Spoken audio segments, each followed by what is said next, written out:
Hello guys, welcome again. In the previous lectures, already we have discussed the DC analysis of biasing circuits, that is bias stabilization. Now, I am going to discuss in this lecture the important numericals of bias stabilization circuit or biasing circuits, some important numericals basically, because in examination basically numericals has to be asked to solve, then the numericals practice होना जरूरी है. Now, first of all, the one numerical I have taken from the voltage divider bias. There are three capacitors. आप जैसे ही कोई भी numerical आएगा, you will see that in the question there are three capacitors C1, C2 and CE. Basically C1, C2 are the coupling capacitor and CE is the bypass capacitor. तो आप सबको पहले ही मैंने already discuss कर चुका है कि for DC analysis capacitors are open circuited because for DC signal the reactance of capacitor is infinity. So capacitors has to be removed first of all. जैसे ही आप कैपेसिटर को रिमूव करोगे तो आपका जो सर्किट होगा ये सब कैपेसिटर हट जाएगा. उसके बाद आपको देखना है कि आपको कौन सा एनालिसिस करना है, एग्जैक्ट एनालिसिस करना है या अप्रोक्सीमेट एनालिसिस करना है. और एग्जैक्ट एनालिसिस का जो तरीका है beta R E should be greater than 10R2. तो क्या beta R E greater than 10R2 है? तो अगर है तो आप अप्रोक्सीमेट एनालिसिस कर सकते हो, अगर नहीं है तो आपको एग्जैक्ट एनालिसिस करना है. लेकिन मैं इस सर्किट का आप देखोगे कि बीटा आर ई क्या होता है. बीटा आर ई ये आर ई है 100 है यानी 150 होता है और 10R2 beta R E greater than 10R2 ये हो जाता है आपका 39. कंडीशन फुलफिल कर रहा है तो आप अप्रोक्सीमेट एनालिसिस कर सकते हो इस सर्किट का. लेकिन आपको सबसे पहले मैं इस सर्किट को एग्जैक्ट एनालिसिस से भले कैलकुलेट करके दिखाता हूं, फिर आप कहोगे तो मैं आपको यहां पे अप्रोक्सीमेट एनालिसिस करके भी बता दूंगा. यहां देख सकते हैं सॉल्यूशन. तो सबसे पहले हमें RTH निकालना है और VTH निकालना है. ETH या VTH एक ही चीज़ है. तो RTH क्या होता है R1 R2 upon R1 plus R2. तो इस तरह से 39 इंटू 3.9 अपॉन 39 प्लस 3.9 ये हो जाएगा 3.55 किलो ओम. यानी आपको इस तरह से कैलकुलेट करना है RTH. उसके बाद अगर आप VTH यानी ETH कैलकुलेट करोगे तो क्या होता है फॉर्मूला ETH का VCC R2 upon R1 plus R2. तो इस फॉर्मूले से आपको 2 वोल्ट कैलकुलेट हो जा रहा है. तो VCC R2 upon R1 plus R2 तो ये हो गया 22 इंटू 3.9 अपॉन 39 प्लस 3.9. तो ये वैल्यू आपको आ गया 2 वोल्ट. तो हमें दोनों वैल्यू कैलकुलेट हो गया RTH और ETH यानी VTH. उसके बाद क्या काम होता है, आपको डिजाइन करना होता है थेवेनिन इक्विवेलेंट सर्किट TEC. तो थेवेनिन इक्विवेलेंट सर्किट आप सबको पता है, ये थेवेनिन इक्विवेलेंट सर्किट हो गया और ये लोड टर्मिनल जो आपने रिमूव किया था उसे वापस आपने कनेक्ट कर दिया. तो इस तरह से आप यहाँ पे अगर इनपुट इक्वेशन लगाओगे तो आपको बेस करंट मिल जाएगा. तो अप्लाई इनपुट KVL इक्वेशन. तो क्या होगा ETH minus IB RTH minus VBE. Base से इमीटर में जाएंगे तो माइनस VBE माइनस IERE. यहाँ पे जो करंट होगा ये करंट होगा IE. तो इस तरह से आपको जो IB की वैल्यू मालूम हो जाएगा वो हो जाएगा ETH minus VBE upon RTH plus 1 plus beta RE. और ये वैल्यू आपको मिल जाएगा 8.38 माइक्रो एम्पियर, क्योंकि बेस करंट तो माइक्रो में होता है तो बहुत छोटी वैल्यू होती है, इसलिए ये हो गया कितना आ गया 8.38 माइक्रो एम्पियर. अब इसके बाद आपको निकालना है कलेक्टर करंट. सबसे पहले इनपुट KVL इक्वेशन, उसमें बेस करंट मालूम होता है. बेस करंट निकालने के बाद हम कलेक्टर करंट निकालेंगे. कलेक्टर करंट का फॉर्मूला होता है बीटा IB यानी 100 इंटू 8.38. तो ये हो गया पॉइंट, यहाँ पे आप देख सकते हैं 100 इंटू 0.0838 हो गया आपका मिली एम्पियर. तो 100 से मल्टीप्लाई हो गया, तो 100 से मल्टीप्लाई हो गया तो आपको जो है इस तरह से करंट मिल जाएगा. उसके बाद अब आप VCC की वैल्यू कैलकुलेट कर सकते हैं. यहाँ पे कितना आया था, एक सेकेंड, ये आया है 8.38 माइक्रो एम्पियर. तो 8.38 माइक्रो एम्पियर, तो अगर आप 100 से मल्टीप्लाई करोगे यहाँ पे तो आपको क्या मिलेगा 83.8 हाँ 83.8 माइक्रो एम्पियर मिलेगा। अब 83 100 से मल्टीप्लाई करेंगे तो 838 मिल जाएगा ना। आपको क्या मिल जाएगा बालक, यहाँ पे थोड़ा सा मैं इसको सही से कर देता हूँ।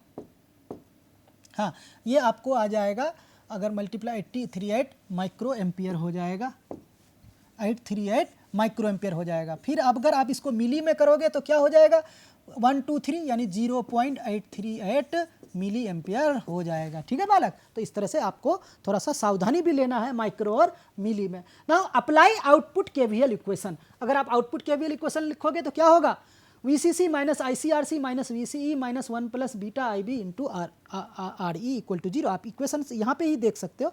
यहाँ से अगर आपको होगा तो VCC minus ICRC minus VCE minus IERE this is equal to 0। तो इस तरह से आपका जो है आउटपुट केवीएल इक्वेशन हो गया। और आउटपुट केवीएल इक्वेशन के बाद यहाँ पे आपको VCE की वैल्यू मालूम हो जाएगा। कितना VCE मिल गया आपको, VCE मिल गया 12.35 वोल्ट, 12.35 वोल्ट। तो बच्चे एक चीज़ मैं आपको बता दूं कि अगर आप देखो कि VCC कितना है, 22 वोल्ट, 22 वोल्ट। अगर VCE की वैल्यू VCC के आधे के आसपास आए तो उस ऑपरेटिंग पॉइंट को बेटर माना जाता है। तो अगर 10 वोल्ट के आसपास VCE की वैल्यू हो जाए तो उस ऑपरेटिंग पॉइंट को बहुत ही बेटर माना जाता है, क्योंकि वो जो DC लोड लाइन होगा उसके जस्ट मिड में होगा। अगर कोई ऑपरेटिंग पॉइंट जस्ट मिड में हो तो उसको बेस्ट ऑपरेटिंग पॉइंट माना गया है। तो अगर आप देखें आपका जो VCE क्यू आया है वो आया कितना है बालक, वो आया है 12.35 वोल्ट। 10 वोल्ट के ठीक है आसपास है, पर यह आप कह सकते हैं इस तरह से आ गया, आपको VCE और IC की वैल्यू आ गया। उसी तरह से अगर आपको इसमें अलग अलग पॉइंट का वोल्टेज निकालना होता तो आप आराम से निकाल सकते थे। V इक्वल टू IERE होता है और VE निकल जाता तो VB भी निकल जाता। VB इक्वल टू क्या होता, VBE प्लस VE होता। उसी तरह से VC क्या होता, VC हो जाता VCC माइनस ICR से। इस तरह से अलग अलग पॉइंट का आप वोल्टेज निकाल सकते हैं। उसी तरह से अगर यहाँ पे आपको कहता कि आप भाई स्टेबिलिटी फैक्टर निकाल के बताओ, तो आपको स्टेबिलिटी फैक्टर निकालने का तरीका बता दिया हूँ। स्टेबिलिटी फैक्टर क्या होता है, 1 प्लस बीटा अपॉन क्या होता है स्टेबिलिटी फैक्टर, यहाँ पे मैं लिख देता हूँ 1 plus beta upon 1 plus beta. और इसका जो फॉर्मूला क्या था, RC था, और यहाँ पे क्या था RTH प्लस, हाँ ऊपर क्या था, हाँ RC, और इस तरह से हाँ फॉर्मूला था यहाँ पे RE था और RC प्लस यहाँ पे आपका RE था। इस तरह से आप इसे ये वैल्यू को निकाल करके आप यहाँ पे स्टेबिलिटी फैक्टर आराम से निकाल सकते हैं। ठीक है, उसके बाद हम चलते हैं दूसरा न्यूमेरिकल। अब इस न्यूमेरिकल में सबसे पहले फिर वही बात, यहाँ पे कैपेसिटर को हटाना है। और ये कौन सा सर्किट है बालक, ये है कलेक्टर एंड इमीटर फीडबैक बायस। अब इस सर्किट में फिर आपको DC एनालिसिस करना है। आप इसको हटा दो, कैपेसिटर्स को हटा दो, तो उस तरह से आपको यहाँ पे एनालिसिस करने के लिए आपको ये इनपुट केवीएल इक्वेशन होगा। तो इनपुट केवीएल इक्वेशन आपको कैलकुलेट करना है, लिखना है। तो इनपुट केवीएल इक्वेशन आपका हो गया VCC minus IC plus IBRC minus IBRB minus VBE minus IERE this is equal to 0। तो इससे बेस करंट की क्या वैल्यू होगी आप देख सकते हो guys, VCC minus VBE upon 1 plus beta RC plus RE plus RB। तो इस तरह से ये वैल्यू आपको हो गया 11.90 माइक्रो एम्पियर। ध्यान से देखिएगा, एक एक वैल्यू को आप यहाँ से कैलकुलेट कर सकते हैं। ये इनपुट केवीएल इक्वेशन हमेशा बेस की थ्रू होता है। तो VCC माइनस यहाँ पे करंट क्या होगा, यहाँ पे करंट आप ध्यान से देखिए IC प्लस IB। तो VCC minus IC plus IB into 4.7 minus IB into 250 kilo ohm minus VBE minus IC plus IE into 1.2 kilo ओम। इस तरह से ये सब वैल्यूज़ रख दो तो आपको ये वैल्यूज़ निकल जाएगा 11.90 माइक्रो एम्पियर। अगर बेस करंट 11.90 माइक्रो एम्पियर है तो अब कलेक्टर करंट क्या होगा, यहाँ पे देख लीजिए बीटा की वैल्यू क्या दिया हुआ है एग्जामिनर, बीटा की वैल्यू 90 दिया हुआ है। तो इस तरह से कलेक्टर करंट की क्या वैल्यू हो जाएगी 90 इंटू 11.90 माइक्रो एम्पियर। तो इस तरह से आप अगर ये रखेंगे तो आपको ये मिल जाएगा 1.07 मिली एम्पियर। ठीक है, मिली एम्पियर हो गया। उसके बाद आउटपुट केवीएल इक्वेशन लिखना है, तो आपको आउटपुट केवीएल इक्वेशन लिख सकते हैं। यहाँ पे क्या होगा output KVL equation, VCC into 4.7 into IC plus IB minus VCE, क्योंकि यहाँ से लेकर के यहाँ की वोल्टेज क्या बोलेंगे, यहाँ से कलेक्टर और इमीटर के बीच का VCE minus IC plus IB into 1.2 this is equal to 0। तो इससे आपको VCE की वैल्यू क्या निकल गया, VCE की वैल्यू आ गया VCC minus IC plus IB into RC plus RE। अब यहाँ पे वैल्यू रख देते हैं, IC की वैल्यू कितना 1.07 मिली एम्पियर, और IB की वैल्यू क्या है, यस IB की वैल्यू हमने माइक्रो में निकाला हुआ है, यहाँ देखिए माइक्रो में निकाला हुआ है, लेकिन हमें वहाँ मिली पे रखना है क्योंकि हमने IC की वैल्यू मिली में रखा। और ऑलवेज आप ये ध्यान दो, जब भी रेजिस्टेंस किलो ओम में हो ना, आप करंट को मिली में रखोगे तो आपको फायदा होगा, टेंशन नहीं होगा, क्योंकि माइक्रो और मिली एक दूसरे को क्या करता है, मिली और किलो, रेजिस्टेंस किलो में है, करंट माइक्रो में है, तो वो एक दूसरे को कैंसिल कर देगा, इसलिए आप मिली में रखने की कोशिश करो। इसको अगर आप मिली में रखोगे तो यहाँ पे 3 पॉइंट इधर आ जाएगा, 1 2 0, यहाँ पे 0 लगाना पड़ेगा, यानी 0.011 लगाना पड़ेगा। तो इस तरह से हमने लगा दिया, 0.0119 लगा दिया। उसके बाद ये क्या हो जाएगा, दोनों रेजिस्टेंस का सम RC प्लस RB 4.7 प्लस 1.2, तो ये आपको आ गया 3.69 वोल्ट, आपका क्या आ गया, VCEQ की वैल्यू आ गया। और VCE की वैल्यू आ गया, उस तरह से हमने दोनों पॉइंट निकाल लिया, ऑपरेटिंग पॉइंट निकाल लिया। तो ऑपरेटिंग पॉइंट क्या हो जाएगा, Q इज इक्वल टू क्या हो गया बालक, 3.69 वोल्ट, कोमा IC की वैल्यू क्या हो गया 1.07 मिली एम्पियर, ये हो गया हमारा ऑपरेटिंग पॉइंट। लेकिन मान लो इस क्वेश्चन में कहता कि नहीं भाई, आपको हमें जो है ना अलग अलग पॉइंट का वोल्टेज भी आप हमें कैलकुलेट करके बताओ। क्या कैलकुलेट करके बताओ, आप हमें VC भी कैलकुलेट करके बताओ क्या होगा, आप हमें VE भी कैलकुलेट करके बताओ क्या होगा, आप हमें VB भी कैलकुलेट करके बताओ क्या होगा। आपको हर एक पॉइंट का वोल्टेज भी कह रहा है। तो सबसे पहले बात है कि हम क्या निकाल लेंगे, सबसे पहले निकालेंगे VE। VE निकालेंगे कैसे, देखो VE क्या होगा, आप सर्किट से देखो, ऑलवेज सर्किट से देखने की कोशिश करो। VE is nothing potential of this point with respect to ground, तो this is nothing, this is equal to resistance across the 1.2 kilo ohm. तो ये क्या हो जाएगा बालक, VE equal to 1.2 kilo ohm और इंटू IE, तो IE को हम लिखेंगे 1 प्लस बीटा टाइम्स IB लिख देंगे। तो ये वैल्यू हमारा हो जाएगा 1.2 और ये हो जाएगा 91, ठीक है। और IB की वैल्यू क्या हो जाएगा, IB की वैल्यू क्या हो जाएगा, आप देख लो, हाँ IB है और यहाँ पे 1.2 आ गया, किलो में IB 0.0119 हो गया। तो ये वैल्यू जो भी होगा आप ये कैलकुलेटर से कैलकुलेट कर लो, आपको इमीटर पॉइंट का वोल्टेज इजीली मालूम हो जाएगा। उसी तरह से जब इमीटर पॉइंट का वोल्टेज निकाल लोगे तो आपको और पॉइंट का वोल्टेज निकालना आसान हो जाएगा। जैसे VB निकालना है, तो आप क्या फॉर्मूला जानते हो, VBE is equal to VB minus VE। तो यहाँ से अगर आप देखो तो VB की वैल्यू क्या हो गया, side change sign change, VBE plus VE। तो VBE तो 0.7 होता ही है, आप जो एग्जामिनर दिया वो ले लें, और VE की वैल्यू आप ऑलरेडी कैलकुलेट कर चुके हो यहाँ। उसी तरह से VC की वैल्यू कैलकुलेट करना है तो आप VC की वैल्यू कई तरीका है निकालने का। VC की वैल्यू या तो आप ऐसे निकाल लो, VC इज इक्वल टू क्या होगा, VCC minus IC plus IB इस सर्किट में इंटू RC। आप इस सर्किट में देखो IC plus IB into RC होगा, क्यों होगा, आप देखो वहाँ पे 2 करंट है IC प्लस IB, ठीक है ना, इसीलिए ये होगा। नॉर्मली अगर ऐसा फीडबैक होता, कलेक्टर फीडबैक नहीं होता तो वहाँ पे IC RC होता। तो इस तरह से हर एक पॉइंट का आप वोल्टेज कैलकुलेट कर सकते हैं, है ना। उसी तरह से अगर आपको कहे कि नहीं भैया आप हमें ना स्टेबिलिटी फैक्टर का भी फॉर्मूला निकाल के बताओ, तो स्टेबिलिटी फैक्टर भी आप निकाल सकते हो, घबराना नहीं है। स्टेबिलिटी फैक्टर होता है 1 plus beta upon 1 minus beta DIB upon DIC। तो सबसे जो बेसिक चीज़ है, आपको DIB अपॉन DIC निकालना आना चाहिए।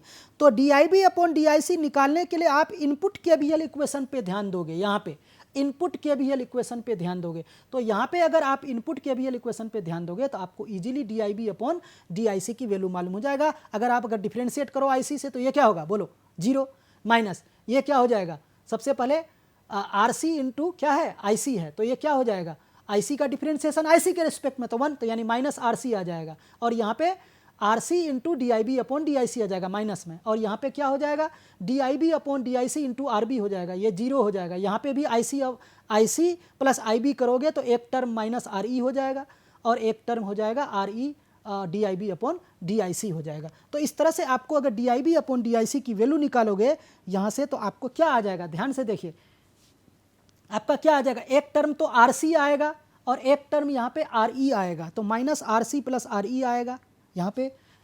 तो d I B upon d I C की value, d I B upon d I C की वैल्यू आएगा माइनस में, एक तो आर सी आया था और एक आर ई आया था, और नीचे क्या आ जाएगा, R B plus R C plus R E. अब ये वैल्यू यहाँ रख दो, तो ये वैल्यू रख दोगे तो 1 प्लस बीटा अपॉन 1 और माइनस माइनस प्लस बीटा, और यहाँ पे R C plus R E upon R B plus R C plus R E हो जाएगा। तो ये आपको स्टेबिलिटी फैक्टर का फॉर्मूला आ गया। अब इस स्टेबिलिटी फैक्टर के फॉर्मूले में सारी वैल्यूज़ रख दो, तो आपको ये वैल्यू, बीटा की वैल्यू 90 है और यहाँ पे आर सी और आर ई और सारी वैल्यूज़ रख दोगे तो आपको इजीली स्टेबिलिटी फैक्टर की वैल्यू मालूम हो जाएगा। तो कोई भी चीज़ रटने की ज़रूरत नहीं है, आप simple Kirchhoff's voltage law apply कीजिए और सारी वैल्यूज़ आ जाएगा। आपको डिफरेंशिएशन भी आना चाहिए। नाउ अदर न्यूमेरिकल, ये न्यूमेरिकल है एक, देखा जाए तो ये बिल्कुल एक कॉमन बेस कॉन्फ़िगरेशन है, जो हम लोग बेसिक सर्किट पढ़ते हैं, working of common base configuration, वैसा ही कुछ सर्किट है, यानी कॉमन बेस एम्पलीफायर सर्किट है। ये सर्किट कौन सा है, कॉमन बेस एम्पलीफायर सर्किट है, क्योंकि आप देख सकते हैं इनपुट में भी कैपेसिटर लगा हुआ है, आउटपुट में भी कैपेसिटर लगा हुआ है, तो this is basically a amplifier circuit. तो हम तो यहाँ डीसी एनालिसिस करते हैं, हमें कैपेसिटर से कोई मतलब नहीं है, तो डीसी एनालिसिस के लिए सबसे पहले हम लोग कैपेसिटर को हटा देते हैं, रिमूव कर देते हैं। जैसे ही हम लोग कैपेसिटर्स को रिमूव करेंगे तो हमें, हमारे पास ये सर्किट बच जाएगा। हम पहले भी बताए थे थ्योरी में कि हम आपको न्यूमेरिकल में बताएंगे कि कैसे केवीएल इक्वेशन हम लोग अप्लाई करते हैं। तो सबसे पहले इनपुट केवीएल इक्वेशन हम लोग अप्लाई करेंगे, इस लूप में अप्लाई करेंगे। तो यहां से अगर आप इनपुट केवीएल इक्वेशन लगाएं तो सबसे पहले हमें करंट का अनुमान लगाना जरूरी है कि किस रेजिस्टेंस में कौन सी करंट फ्लो हो रही है। तो हम सबसे पहले देखेंगे, क्योंकि ये इमीटर टर्मिनल है, ये बेस टर्मिनल है और ये कलेक्टर टर्मिनल है। ऑब्वियसली आर ई है, तो यहाँ पे कौन सी करंट फ्लो हो रही होगी बालक, यहाँ पे इमीटर करंट फ्लो हो रही होगी। ऑब्वियसली बात है, ये आर सी है तो ये करंट किधर फ्लो हो रहा होगा, ये करंट इधर फ्लो हो रहा होगा और ये आई सी करंट फ्लो हो रहा है। तो इस तरह से हमें करंट का मालूम तो हो गया। अब हम इस तरह से केवीएल इक्वेशन अब लगा सकते हैं। अगर आप इनपुट केवीएल इक्वेशन लगाएं और मैं यहीं से स्टार्ट करता हूं, ये ना इसी लूप से मैं स्टार्ट करता हूं, यहाँ से स्टार्ट करता, यहाँ से चक्कर लगा के, ऐसे करके चक्कर लगा के वापस यहीं पे आ जाऊंगा, क्लोज लूप। तो यहाँ पे क्या होगा, माइनस से प्लस जा रहे हैं तो प्लस वी होगा। यहाँ से बेस से इमीटर जाएंगे तो माइनस वी वोल्टेज लेना पड़ेगा, यहाँ पे 0.7 वोल्ट लेना पड़ेगा प्लस माइनस, और उसके बाद माइनस आई आर ई लेना पड़ेगा। तो इस तरह से हमें इनपुट केवीएल इक्वेशन आ गया हमारा, ये इनपुट केवीएल इक्वेशन आ गया, V minus V minus I R E, this is equal to 0।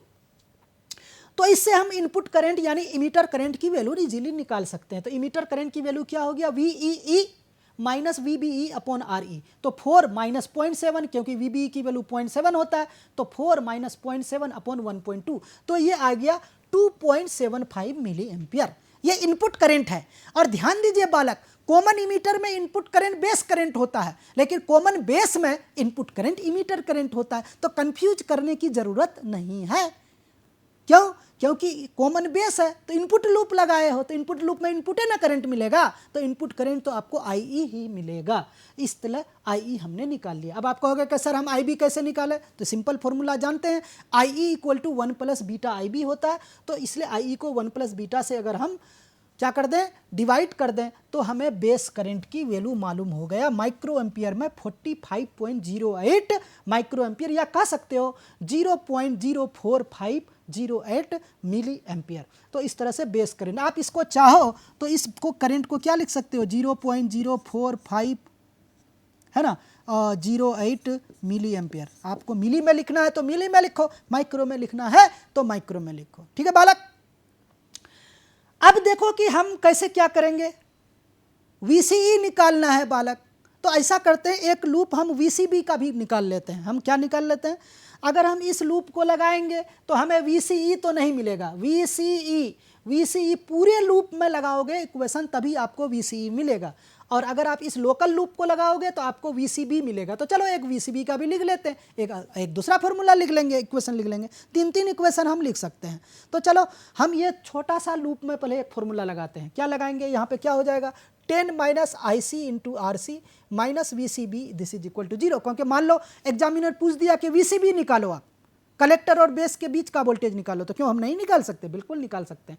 तो VCB निकाल लेते हैं, क्योंकि कॉमन बेस में आप याद करो आउटपुट कैरेक्टरिस्टिक ड्रॉ करते हो तो VCB वर्सेस कहाँ करते हो, IC करते हो, तो VCB निकालने में क्या हर्ज है। तो VCB निकालोगे तो आपको VCB की वैल्यू क्या आएगा बालक, ये आ गया आपका VCC minus ICRC minus VCB this is equal to 0। तो VCB आ गया VCC माइनस ICRC। तो ये हो गया आपका VCB की वैल्यू 3.51 वोल्ट, 3.51 वोल्ट। कैसे, 10 माइनस यहाँ IC, ये हमने क्या कर दिया, ये हमने बीटा टाइम्स IB कर दिया, और ये जा करके आपका रेजिस्टेंस की वैल्यू हो गया। तो ये आपका वैल्यू आ गया, रेजिस्टेंस की वैल्यू हम देख लेते हैं, 2.4 है। कितना है बालक, 2.4। तो ये आपका जो है ना 2.4 है बेसिकली। तो इस तरह से आपका ये वोल्टेज आ गया। अब देखो VCE कैसे कैलकुलेट होगा, VCE देखो, VCE, चलो VCE करते हैं हम, पूरे लूप में KVL लगाते हैं। तो चलो चलना आरंभ करते हैं, चलो यहाँ से चलते हैं। कहाँ से चलते हैं, यहाँ से, ये हम ही हैं समझ लो, यहाँ से हम चल रहे हैं, ठीक है ना। तो यहाँ से चलेंगे, ऐसे घूमते फिरते वापस यहीं पे आ जाएंगे, यानी ग्राउंड से चलेंगे, जमीन से चलेंगे, जमीन में वापस चलो चलो। तो यहाँ से चलते हैं 10, यहाँ पे करंट कितना है IC, तो माइनस 2.4 IC। अब कलेक्टर से इमीटर जाएंगे तो क्या होगा, माइनस VCE होगा, क्योंकि हाई पोटेंशियल है और ये लो पोटेंशियल है, क्योंकि करंट इधर जा रहा है ना। तो minus VCE minus IERE plus 4 equal to 0। तो इस तरह से VCE की वैल्यू क्या हो जाएगा, VEE plus VCC minus IERC plus RE। तो इस तरह से हम ये वैल्यूज रख देंगे, 4 प्लस 10 माइनस 2.75 इंटू 2.4 प्लस 1.2, क्योंकि ये RC है और ये RE है। तो इस तरह से 4.1 वोल्ट हमें VCE की वैल्यू मालूम हो गया। इसको आप ऑपरेटिंग पॉइंट का भी कह सकते हो। तो इस तरह से 4.1 वोल्ट मालूम हो गया, और VCB की वैल्यू भी हमें मालूम हो गया, कितना, 3.51 वोल्ट। अगर आप कोई कहे कि बेस पॉइंट का वोल्टेज निकालो, कलेक्टर पॉइंट का वोल्टेज निकालो, हर पॉइंट का वोल्टेज निकाल लो, तो आप निकाल सकते हो। आप सर्किट में देखो, सपोज अगर कोई कह दे कि आपको बेस पॉइंट का वोल्टेज निकालोगे, तो आप क्या निकालोगे, नहीं निकालेंगे सर। क्यों, क्योंकि सर बेस ग्राउंड है, तो ऑब्वियसली बात है बेस पॉइंट का वोल्टेज क्या होगा, 0 होगा। तो आपको तो यहाँ कैलकुलेट करने की ज़रूरत नहीं है। लेकिन कोई कह दे बालक हमें VC की वोल्टेज मालूम करना, कहाँ का वोल्टेज मालूम करना है, VC का वोल्टेज। तो आराम से हम VC का वोल्टेज निकाल सकते हैं। कैसे निकाल सकते हैं VC, क्योंकि VCE से निकालेंगे, इमीटर पॉइंट का भी आप वोल्टेज निकाल सकते हो। तो इस तरह से हर एक पॉइंट का आप वोल्टेज इजीली निकाल सकते हैं। और VC निकालना है तो आप यहाँ से भी कर सकते हो, 10 माइनस IC इंटू 2.4, तो आपको VC निकल जाएगा। आपको VE निकालना है तो VE आप इस लूप से निकाल सकते हैं इजीली, क्योंकि VBE क्या होता है, ये देखो VBE क्या होता है, 0.7। अब VBE 0.7 है, तो अब VB माइनस VE क्या होगा, 0.7। अब आप बताओ VB क्या है, 0 है। तो इसका मतलब क्या हो गया, VE क्या हो गया बालक, बोलो, माइनस 0.7 सर। तो इस तरह से आप हर एक पॉइंट का वोल्टेज आप इजीली कैलकुलेट कर सकते हैं, ठीक है गाइज। तो इसमें घबराने की कोई बात नहीं है। अब चलते हैं, इस क्वेश्चन को तो हम डिस्कस कर लिए। अब चौथा क्वेश्चन चलते हैं। चौथा क्वेश्चन है कि find VC and VE for the network given below. इस नेटवर्क के लिए आपको निकालना है। अगर कोई कहे कि सर ये कौन सा कन्फिगुरेशन है, तो भैया तो ये तो बड़ा अजीब तरीके का सर्किट है, तो घबराना नहीं है। आप सबसे पहले ही स्टेप में कैपेसिटर को हटा दो, क्योंकि DC एनालिसिस में कैपेसिटर की कोई ज़रूरत नहीं है। अब आराम आराम से आप इनपुट KVL लिखो और आउटपुट KVL लिखो। तो इस तरह से है, आप देख सकते हैं। तो इनपुट KVL इक्वेशन लिखोगे तो आप इस लूपे में ना लिखोगे, है ना। अगर आप देखो यहाँ घबराने की जरूरत नहीं है। 9 वोल्ट लिखा है तो कुछ नहीं होता है। -9 वोल्ट बैटरी का माइनस टर्मिनल वहाँ पे है और प्लस टर्मिनल ग्राउंड पे। इससे ऐसे ही बैटरी का टोपोलॉजी होता है, ठीक है ना बालक। और ये 9 वोल्ट का बैटरी होता है, इसमें घबराने की कोई ज़रूरत नहीं है। तो अब KVL इक्वेशन लगा लो। तो चलो KVL इक्वेशन हम लगाते हैं। कहाँ से स्टार्ट करोगे, बोलो बोलो। चल मैं यहीं से स्टार्ट करता हूँ, यहाँ से। ये बेस रेजिस्टेंस है, हमेशा ग्राउंडे जमीने पे है ना, तो ग्राउंडे से स्टार्ट करते हैं। तो क्या होगा, -IB RB, -IB RB। हम बेस में पहुंच चुके है ना। अब बेस से इमीटर जाएंगे तो क्या लिखेंगे, बोलो माइनस VBE, माइनस VBE। अब यहाँ से यहाँ जा रहे हैं तो +9 क्या हो जाएगा 0। हम वहाँ जहाँ से चले थे वहीं वापस आ गए। तो इससे हम क्या मालूम हो जाएगा, हमें बेस करंट की वैल्यू मालूम हो जाएगा जी। बेस करंट क्या हो जाएगा जी, 9 उधर ले गया ना, 9 माइनस VBE है ना अपॉन RB है ना। तो इससे क्या हो गया 9 माइनस 0.7 और RB की वैल्यू कितना है जी 100 किलो ओम है, 100 किलो ओम है जी। तो ये क्या हो जाएगा जी 8.3 मिली एम्पियर। तो बेस करंट की वैल्यू 8.3 एक सेकेंड जी हाँ, तो ये 100 किलो ओम है, ये RB है। तो इस तरह से हमने निकाल लिया है ये कौन सा करंट है, बेस करंट है। हाँ 9 माइनस 0.7 अपॉन 100 किलो है, तो मिली 100 किलो है ना, तो अपॉन 100 किलो है, तो ये क्या हो गया 8.3 अपॉन 100 किलो ओम, ठीक है ना। तो ये हो गया आपका 8.3 इंटू 10 के पावर -2 एम्पियर, ठीक है ना। तो यहाँ पे हम क्या किए 8.3 नीचे किलो में है, तो ये आपका क्या आ गया, इसमें एक सेकेंड थोड़ा सा यहाँ पे इजीली सॉल्व हो जाएगा। हाँ, तो अब ऐसा करते हैं कि ये तो आपका आ गया 8.3 अपॉन 100, ठीक है ना। तो ये हो गया आपका 0.083 और किलो में है तो आपका आ गया ये मिली एम्पियर, ठीक है ना। तो 0.083 आपका मिली एम्पियर आ गया, इसमें कोई दिक्कत की बात नहीं है। तो ये बेस करंट की वैल्यू आ गया। अगर माइक्रो में लिखना चाहोगे तो 83 माइक्रो एम्पियर हो गया ये। अब आउटपुट KVL इक्वेशन आप लगाइए। तो आउटपुट KVL इक्वेशन लगाने के लिए क्या करोगे, आप कहाँ से लिखोगे, यहीं से लिखते हैं, यहाँ से चलते हैं। तो यहाँ पे ये करंट कौन सी करंट होगी, बोलो IC करंट होगा। ये करंट कौन सा होगा IC। तो माइनस VCE यहाँ पे क्या होगा minus ICRC minus VCE plus 9 equal to 0। तो यहाँ पे जो VCE की वैल्यू होगा, तो VCE यहाँ पे क्या होगा, VCE इज इक्वल टू क्या हो जाएगा 9 और आपका माइनस ICRC। तो इस तरह से आप VCE की वैल्यू भी आप कैलकुलेट कर सकते हैं।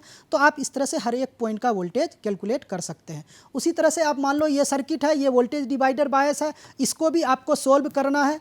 तो इस सर्किट को भी आप सोल्व कर सकते हो। चाहे अपने एक बार देख लेते हैं क्या हम अप्रोक्सीमेट एनालिसिस कर सकते हैं। तो बीटा RE 120 × 18 × 10 R2 ऑब्वियसली कर सकते हैं। Beta RE is greater than 10 R2 है। तो आप यहाँ चाहो तो इसे अप्रोक्सीमेट एनालिसिस से भी आप सोल्व कर सकते हो, या आप एग्जैक्ट एनालिसिस से भी सोल्व कर सकते हो, ठीक है ना। तो हर एक एनालिसिस से भी आप चाहे कोई भी एनालिसिस करें, इस सर्किट को आप सोल्व कर सकते हैं। बच्चे इस तरह का सर्किट ऑलरेडी हम आपको बता चुके हैं। अब यहाँ पे एक अच्छा क्वेश्चन है कि ICQ 2 मिली एम्पियर दिया हुआ है और आपको निकालना है VCEQ 10 volt determine R1 and RC, ये निकालना है। तो मैं इसका तुरंत आपको हिंट दे देता हूँ। इसको निकालने के लिए क्या करना है कि आपको ICQ 2 मिली एम्पियर दिया हुआ, VCEQ 10 वोल्ट दिया हुआ है। तो इस सर्किट में R1 प्लस R2 निकालना है। तो यहाँ पे सबसे पहले अगर आप देखें तो यहाँ पे क्या हो जाता है कि बीटा की वैल्यू भी नहीं निकालना है। तो ऐसे क्वेश्चन में आपको क्या करना है, यहाँ पे बेस करंट आपने 0 मान लो। ऐसे क्वेश्चन में हम बेस करंट को क्या मानते हैं, 0 मानते हैं। और 0 मानने के बाद और आपको IC की वैल्यू क्या दिया हुआ है, आपको IC की वैल्यू 2 मिली एम्पियर दिया हुआ है ना। और VCEQ यहाँ से यहाँ तक का वोल्टेज कितना दिया हुआ है, आपको 10 वोल्ट दिया हुआ है ना। तो इससे हम इजीली कलेक्टर करंट की वैल्यू निकाल लेते हैं, है ना। कलेक्टर करंट की वैल्यू क्या हो जाता है, कलेक्टर करंट की वैल्यू हो जाएगा आपका 18 और माइनस VCE यानी 10 और अपॉन दोनों रेजिस्टेंस RC और प्लस RE। तो इस तरह से आप IC निकाल लेते हो, है ना। और ऑलरेडी IC की वैल्यू दिया हुआ है, ठीक है ना। तो इससे आप RC की वैल्यू यहाँ से निकाल लेंगे, क्योंकि IC की वैल्यू यहाँ पे क्या दिया हुआ है, 2 मिली एम्पियर दिया हुआ है। तो यहाँ से RC आ जाएगा। और RC निकलने के बाद आप क्या निकालोगे, VE निकाल लोगे। VE निकालने का VBE निकालने के बाद आपको करंट आ जाएगा, R1 की वैल्यू आ जाएगा, क्योंकि यहाँ पे VB निकल जाएगा और यहाँ पे ओम्स लॉ लगाओगे 18 माइनस VB अपॉन R1। तो इस तरह से आपको वैल्यूज़ आ जाएगा, ठीक है बालक। तो इस तरह से आप लोग सॉल्व कर लेना, ठीक है गाइस। तो अब इस तरह से कोई भी दिक्कत हो तो आगे पूछ लेना, फिर हम लोग नेक्स्ट लेक्चर में मिलते हैं। सी यू अगेन।